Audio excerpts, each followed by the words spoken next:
I do have more Castle Crashers runs planned, including a level 1 insane mode run, level 1 insane mode run, level 1 insane mode run, level 1 insane mode run.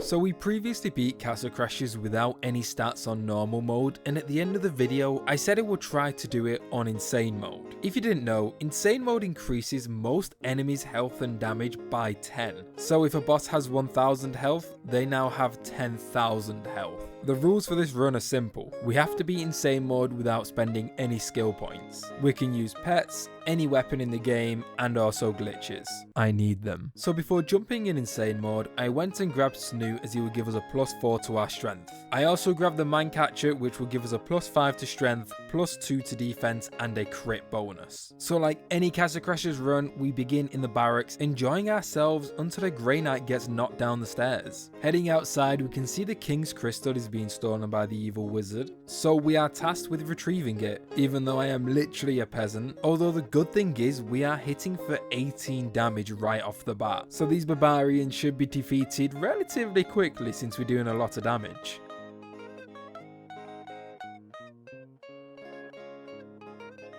These are the starting enemies, right? Hold on. 500 health. That's more than the stove faces in normal mode. I then went and saved this shopkeeper from the barbarians, only for him to sell me a wooden sword. We soon came across our first boss, that being the War Machine, and normally this boss is a breeze, but on insane it has 3500 health. So the War Machine will have phases where it will shoot bombs but will stay relatively still. This is going to be our DPS phase. If you're damaging whilst in the air, the bombs will actually not be able to hit you. So by doing this, you can get a lot of DPS and be relatively safe. The War Machine's other phase involves it driving around, knocking you over. The problem is that the War Machine will summon barbarians, and as mentioned earlier, almost every enemy in the game has ×10 health and damage. This meant we could get melted pretty quickly. So after rerunning the entire area again, we did defeat the War Machine on our second try. We moved up to the second boss of the run, that being the Barbarian boss, and this is where it gets quite interesting. So on top of the ×10 rule for insane mode, some bosses will have some unique changes. So for this boss, after every attack he does, he will slightly increase in speed, meaning we have less time for damage and more attacks to avoid. And to add insult to injury, the Barbarian boss does not drop any additional gold when compared to normal mode. But with the boss defeated, that's the first of 4 princesses saved. The other 3 are going to have a long time to wait. We soon encountered our next problem for the run, that being our first beefy enemy. Strangely enough, the beefy thief does not have an increase to their health from normal to insane, but they do have an increase to their damage. There is a strat to taking out beefies, which involves jumping and hitting them 4 times, which causes them to fall over. So with this beefy only having 200 HP, it wasn't too bad to take down. Next was the Thieves' Forest, and we didn't really struggle. The forest is filled with thieves that shoot arrows, and they do a lot of damage. But as long as you can avoid these arrows, you can get through this area without much trouble. But what is trouble is one of the hardest bosses for insane mode. So the Troll Mother has 10,500 HP, although she does not attack you. The real issue is the trolls that she spawns. Each individual troll has 500 HP and hits for 80 damage. The problem is, with so many enemies, if you get caught in a crowd, well, you're pretty much dead. This means that you have to juggle doing damage to the Troll Mother and also killing the trolls. It gets worse as the Troll Mother will infinitely spawn trolls. So as you kill one, she will spawn another, and there can be a lot of them at once. This makes the Troll Mother one of the hardest bosses on insane mode. If you focus damage on the Troll Mother, the trolls will knock you down and kill you. If you kill the trolls,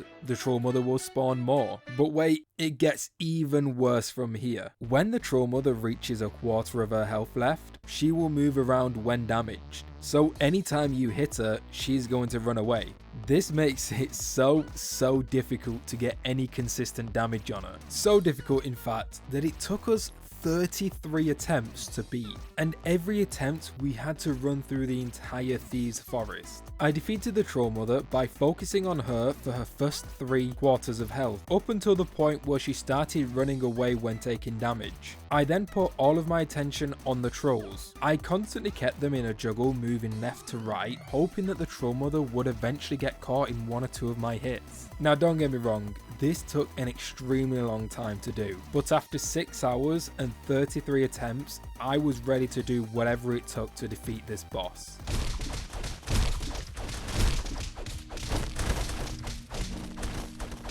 Oh god!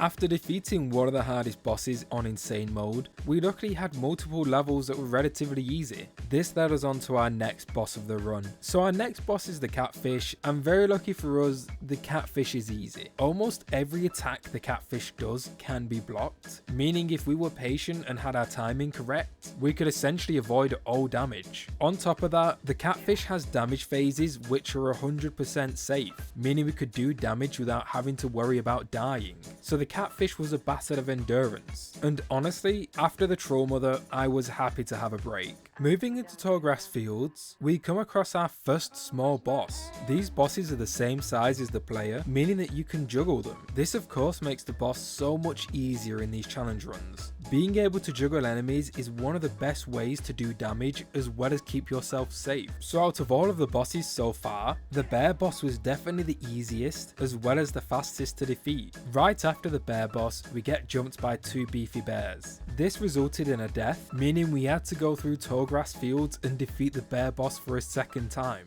But after them 33 Troll Mother fights, a second time isn't that bad. I also swapped out Snoot for Bipolar Bear, as Polar Bear will kill any enemies that have 8% or lower health. Considering some bosses can have upwards of 20,000 health in Insane Mode, then that means Bipolar Bear could insta-kill them when they've got 2,000 health. So after Tallgrass Fields, we made it into PP Strello's cave and came across the second worst enemy in the game, the Cave Slime. Now these cute little guys don't seem that bad, and honestly at this point they're not. The problem is they have 750 HP, and every time you go to hit them they jump away, making it this extremely annoying cat and mouse chase that ends up taking a painfully long time. But after what felt like an eternity, we make it to the best boss in the game, PP Strello. Now remember earlier when I said some bosses have unique abilities in Insane Mode? Well, PP here is one of them. So good old PP will hit you for 999 damage. It doesn't matter what defense you have, you will always be one-shotted in Insane Mode. Although me and PP have a very special bond. So when I made a mistake and opened myself up for damage, PP decided not to kill me. And after that, the rest was history. PP was defeated and I will forever love him. So something new that's in Insane Mode are hidden checkpoints. So normally when you complete a level, you've completed it, you can move on. But in Insane Mode, there are hidden checkpoints that you need to get to in order to save your progress. And unfortunately, the next checkpoint from the Flowery Fields isn't until Cyclops Cave. That means in one run, we've got to beat Flowery Fields, the Groom boss fight, and the Wedding Carriage. And just for reference, it took me 2 hours and 15 minutes just to beat Flowery Fields and make it inside Wedding Crash. But going back to Flowery Fields, the bees and beekeepers were never an issue. The problem was the crazy amount of coneheads there were. Coneheads have a tendency to throw bombs, and oh boy, do they love their bombs. Just one of these bombs can do up to 1/3 of my health. And to top it all off, there's a beefy conehead right at the very end that has 1900 HP. Yeah, I died to this guy too many times. But 2 hours later, we made it inside Wedding Crash and could finally move on to the next boss. So the Groom boss fight is a very difficult fight. He only has 4000 health, but has a massive damage resistance, meaning we only do half of our normal damage. He's very fast, has great knockback resistance, and does a lot of damage. Oh, and he loves to throw bombs. And every time I failed, I had to fight the 5 waves of coneheads before the boss itself. So after 1 hour of attempts, I ended it for the night and tried it another day. So the hidden checkpoints as mentioned earlier really were a pain. If I did not reach the checkpoint, I had to redo everything. So just a quick rundown, on the next time I attempted this run, it took me an hour to get to the wedding crash area and 2 hours of attempts on the groom boss fight, but once again I couldn't do it and had to call it a day. On my third day of attempting the groom boss fight, I actually beat the flowery field on my first attempt. Was this the run? Was this the day I was finally going to beat the groom? No.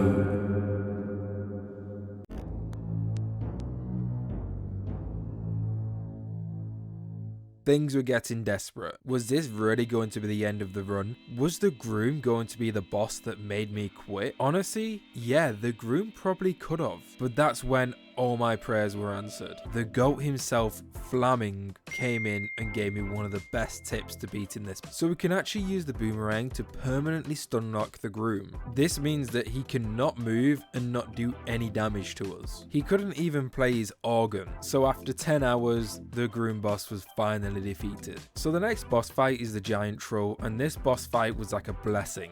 All we had to do was sit and spam the attack button. As long as we did damage to the boss, he couldn't damage us. So after watching his health bar slowly drain, I got knocked off of the carriage and went inside the cave. And finally, after 10 plus hours, we completed the groom section. This cave section sucks. It has 3 of the most annoying enemies in all of the game. And do you remember the slimes earlier from PP Shadow's cave? Well, they're back, and now with 1,250 health each. They also had a tendency to jump on my head, making my character unable to move. This left me open to attacks from the coneheads. And speaking of the coneheads, they threw bombs. It's all they do. So having to dodge the bombs and also deal with the slimes and their ridiculous health, it actually took us an hour and a half just to beat this small section. So we moved up into the Cyclops fortress, where we would eventually fight the Cyclops himself. But before that, we have to go through multiple waves of coneheads. And it took us 1 hour and 15 minutes just to get one run that got us all the way to the Cyclops. What made this area so difficult was the coneheads. There were multiple of them at once, meaning many bombs were being thrown, and if I got caught by a melee, then it did a lot of damage. On top of that, each individual conehead had 1,700 health, and there were so many coneheads. So after an hour and 15 minutes of pure torture, I of course defeated the Cyclops, right?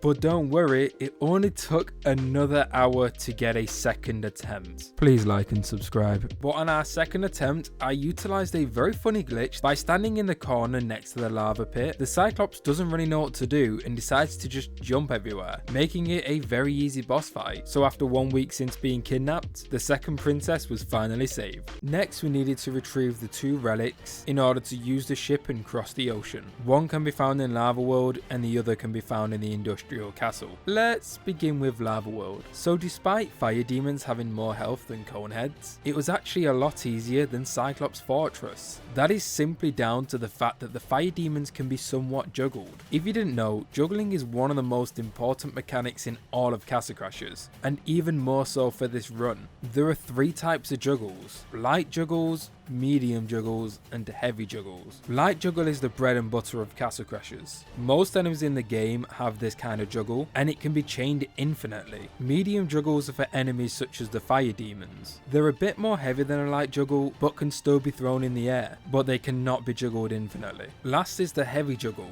definitely the hardest to master. These are on enemies such as the coneheads. This is why Lava World ended up being so much easier than Cyclops Fortress. Being able to do constant damage whilst not taking any yourself makes all the difference in this run. So we were able to get all the way to the first boss without any real issues. And for the first boss of Lava World, you actually need to eat sandwiches in order to do damage. This is the first and only gimmick boss in all of the game. That means that it can only be damaged whilst being beefy. And something interesting about this boss is that it's the only boss in the game that is scaled via hits. So to defeat this boss, we only needed to hit it 7 70 times. And that was one boss down, one to go. Now the next boss is the dragon boss fight, but you are able to skip this boss entirely. By holding up my shield and shuffling left to right on this slope, I am able to enter no clip for my character. This temporarily allows you to walk out of bounds. Next I entered beefy mode, and just as it was about to run out, I went out of bounds, which allowed me to move up towards the golden wheel. You then need to hold up your shield in order to glitch back into bounds and pick up the golden wheel.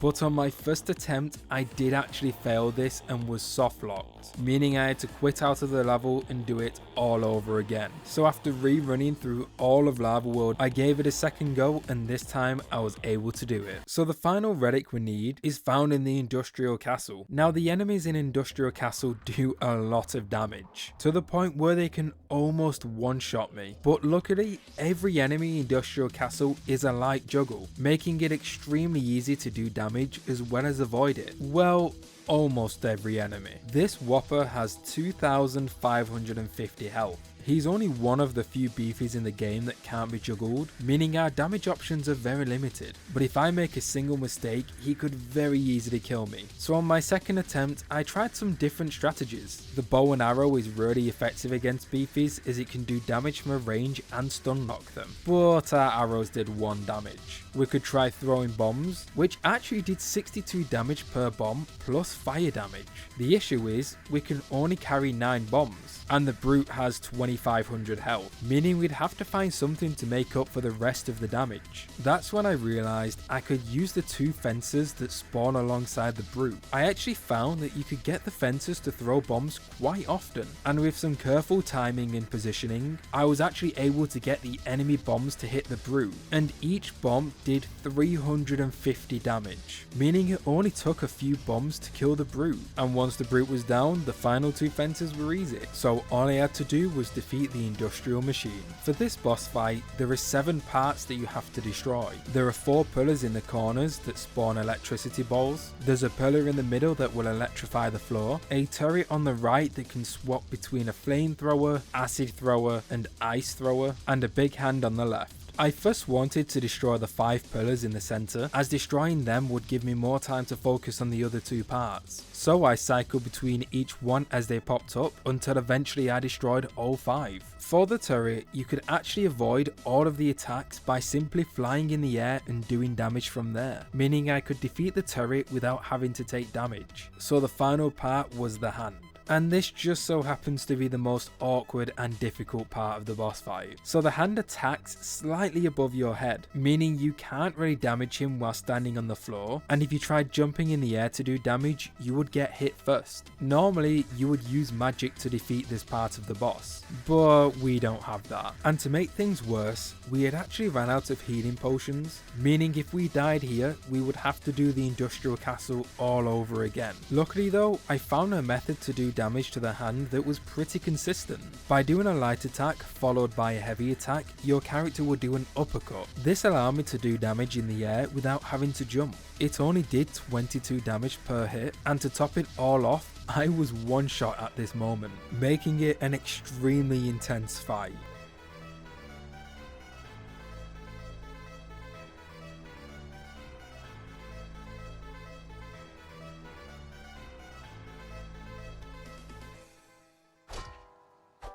Oh, oh, let's go. Let's go. Oh my god, dude, let's go. So on my first attempt of the industrial machine, I had beaten it. Normally I would allow my chat to decide the fate of the industrial prince, but I wasn't feeling it today. He fully deserved it. And after all that, we could finally retrieve the final relic. But the game had to remind me what was coming next. So with all the relics collected, we could finally cross the ocean and see what waited us on the other side.